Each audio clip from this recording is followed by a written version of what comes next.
Fala, nação rubro-negra, estamos aqui mais uma vez, mais uma semana, começando mais um mês, juntinho de vocês, com as primeiras e principais notícias do Mengão queridão. Nós estamos hoje começando o dia 1º de abril e amanhã nós já temos um jogo decisivo de Libertadores da América para podermos disputar. Por isso, a equipe do técnico Tite não ganhou folga esse final de semana, muito pelo contrário, trabalhou intensamente porque precisa controlar a questão da altitude, da preparação física, para aguentar esse jogo que acontece amanhã lá em Bogotá, contra a equipe do Milionários. Nesse vídeo aqui, gente, eu quero falar com vocês a respeito do Carlinhos, contratado pelo Flamengo, valores, quando chega, qual a expectativa dele, chegou a dar uma desmentida no técnico Tite esse final de semana, e quero falar também bastante sobre o Gabriel Barbosa, sobre o Gabigol.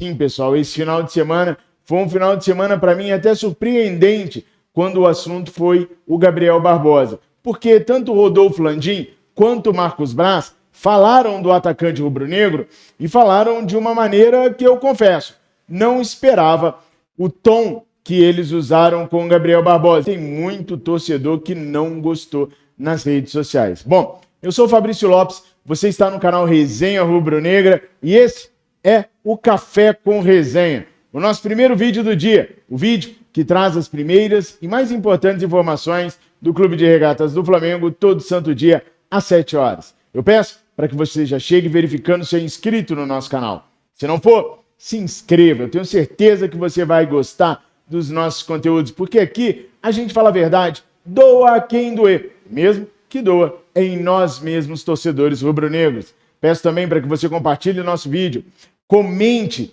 e curta, é claro, deixando seu like para que o YouTube veja que nós somos indispensáveis no que se trata de Mengão queridão para você e nos recomende cada dia mais para outros inscritos e outras pessoas que frequentam a plataforma. Bora começar a falar então sobre o Carlinhos. Como vocês sabem, o Flamengo realizou a contratação do Carlinhos, jovem atacante de 27 anos da equipe do Nova Iguaçu. Com a contratação do Carlinhos, o Flamengo se respalda da situação do Gabriel Barbosa, que nós vamos falar um pouquinho mais adiante aqui nesse vídeo.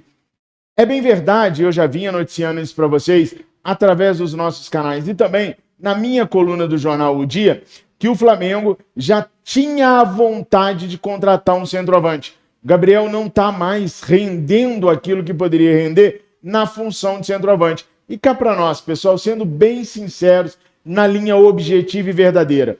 O Gabriel ainda só tem relevância no Flamengo ainda por ser jovem, por ter uma representatividade na parte de marketing do clube e por ter conquistado de forma importante os títulos, aliás, de forma importante e executando o papel de ator principal nas conquistas do Flamengo. Não fosse isso, o Flamengo talvez não estivesse tão preocupado com a renovação contratual do atacante. Mas agora o Flamengo tem um atacante para fazer sombra ao Pedro. Gente, por mais que a gente ache que o Carlinhos não é um bom jogador, que veio de uma equipe menor, ele veio para fazer a função do Pedro e vai ser sombra para o Pedro. Se ele vai ser uma sombra digna de causar no Pedro algum arrepio para que não se caia na comodidade, só o tempo vai dizer, a gente só vai saber quando ele estrear e começar a jogar. Lembrando que ele não joga a Copa do Brasil, porque já atuou pelo Nova Iguaçu, e também não vai jogar a primeira fase da Libertadores da América, a fase de grupos, porque o prazo de inscrição já se encerrou. Então ele vai poder começar a botar a mão na massa a partir do Campeonato Brasileiro. O Flamengo pagou cerca de 3 milhões de reais ao Nova Iguaçu pela contratação do atacante, que vai ter um contrato de 3 anos com o clube rubro-negro e deve se apresentar no Ninho do Urubu a partir do dia 8 de abril, ou seja, ele está na sua última semana de Nova Iguaçu e depois se apresenta ao Mengão queridão. Em uma das suas declarações depois do jogo contra o Flamengo nesse fim de semana, o Carlinhos disse que o Tite o conhece da época de Corinthians. Já o Tite, na coletiva pós-jogo Flamengo e Nova Iguaçu, disse que não acompanhou o atacante na época que ele teve no Corinthians. Quem será que está mandando a real? Carlinhos ou o Tite? Acho que o Tite pode ter se confundido. Sendo observador como o Tite é, sendo detalhista como o Tite é, certamente em algum momento ele deve ter visto o Carlinhos e em algum momento ele deve ter procurado informações do Carlinhos à época que esteve no Corinthians. Eu não tenho dúvida disso. Talvez o Tite tenha só se confundido com a maneira como ele colocou as palavras na coletiva. De qualquer forma, fica aqui a minha pergunta mais uma vez. Carlinhos é ou não é uma boa opção para o Flamengo? Comenta aí, nação. Agora, esse final de semana, o Rodolfo Landim deu algumas declarações e dentre essas declarações veio a declaração do Gabriel Barbosa, o Gabigol. O que me chamou a atenção, pessoal, é que o Braz também falou sobre o Gabriel e ambos falaram com tom de reprovação a atitude do Gabriel no exame de antidoping realizado em abril do ano passado. E tanto o Landim quanto o Braz pegaram bastante pesado com relação a isso com o Gabriel. Ambos reprovaram e admitiram o comportamento errôneo do atleta.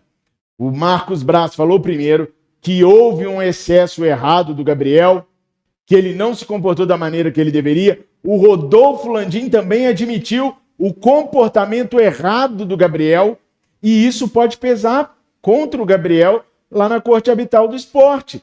Porque quando eles pegarem as declarações do presidente e do vice-presidente de futebol e apresentarem lá no CAS, se for o CAS vai ver, poxa, nem os dirigentes concordaram. Aliás, eles vão ver o seguinte, os dirigentes admitem que a conduta do atleta foi errada. O que está sendo julgado, gente, não é o doping. O que está sendo julgado é a conduta.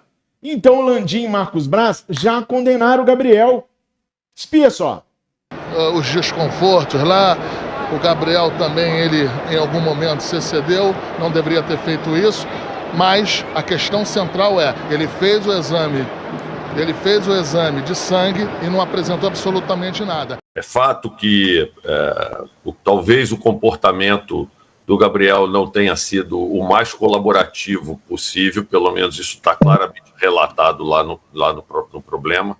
Agora, a gente pegar e condenar um jogador há 2 anos sem jogar futebol, quer dizer, um já teria passado, mas condenar um jogador a passar 2 anos sem jogar futebol pelo comportamento dele que ele teve em cumprir um protocolo e não pelo fato dele ter sido dopado ou não, porque para mim não existe menor discussão que ele não estava dopado, eu acho que é algo para a gente pensar. Eu acho até que o resultado do 5-4 ali é muito claro em relação a esse ponto aí que eu levantei. É claro que ele preocupa, é um jogador importante, muito importante, foi muito importante na história do Flamengo e a gente contava, e como conta ainda com ele, para esse ano aí, para o desempenho desse ano. Vocês entendem o que eu estou querendo dizer? Está sendo julgado a conduta. Fraude ou tentativa de fraude. Se o Braz fala o que falou, se o Landim fala o que falou, acabou. Eles já condenaram o Gabriel. E aí, está sendo negociado, durante essa tramitação toda, o novo contrato do Gabriel Barbosa. O Landim disse que vai fazer uma proposta ao Gabriel nos próximos dias, mas que o Gabriel pode aceitar ou não. Ou seja, o Landim admite aquilo que eu venho trazendo para vocês, tanto nos canais quanto na nossa coluna do Jornal O Dia. Não vai ser nos moldes do Gabriel, não vai ser do jeito que o Gabriel pensou. O contrato provavelmente não vai ter duração de 5 anos, se fala muito nos bastidores de um contrato de 3 anos. O aumento salarial vai acontecer, mas não do jeito que o Gabriel queria, vai ser bem abaixo e pode nem ser no salário fixo, e sim em termos de cláusulas e metas que ele teria que alcançar. Ou seja, aquele lance daquela festa toda que o Gabriel fez para tentar sua renovação, neca de Futibiriba, aquilo não deve acontecer, até pela pressão que o Rodolfo Landim sofre, e sofre muito, para que esse novo contrato não seja prejudicial ao Flamengo e que o Gabriel tenha mais responsabilidade e vontade de atuar como atuava antigamente, como vocês viram no nosso telão aqui atrás, quando ele tinha muito mais vontade de ser jogador de futebol do que de ser celebridade. Muitos torcedores rubro-negros não estão concordando com o fato de ser agora o momento que o Flamengo está negociando com o Gabriel, porque eles entendem que agora o Gabriel está fragilizado, está suspenso, não pode treinar, não pode sequer está no vestiário do Maracanã com seus companheiros, nem para dar um alô, um oi, e agora ele estando fragilizado, o Flamengo pegaria o Gabriel de uma maneira que ele teria que aceitar o que o Flamengo colocasse. Eu não vejo assim, não. Se o Flamengo sempre foi tratado como uma empresa, e se o Gabriel sempre tratou o Flamengo como uma empresa onde ele trabalha, para mim, o Flamengo está usando o momento para poder renovar com uma estrela de uma maneira menos custosa para o clube. Se fosse no auge dele, ele exigiria, como o Bruno Henrique exigiu, maior dinheiro de todos para poder renovar com o Flamengo. Como agora não é o melhor momento dele, o Flamengo se aproveita para poder renovar o contrato da maneira que acha que tem que renovar. Daí eu pergunto para vocês concordam? Não concordam? Coloca nos comentários. Gabriel deve receber uma proposta durante esse período aí, mas não a proposta que ele queria. Comentem, deixem o seu like. Nação, sejam todos muito bem-vindos. Semana e o mês começa hoje. E nós temos muito a falar sobre o Clube de Regatas do Flamengo.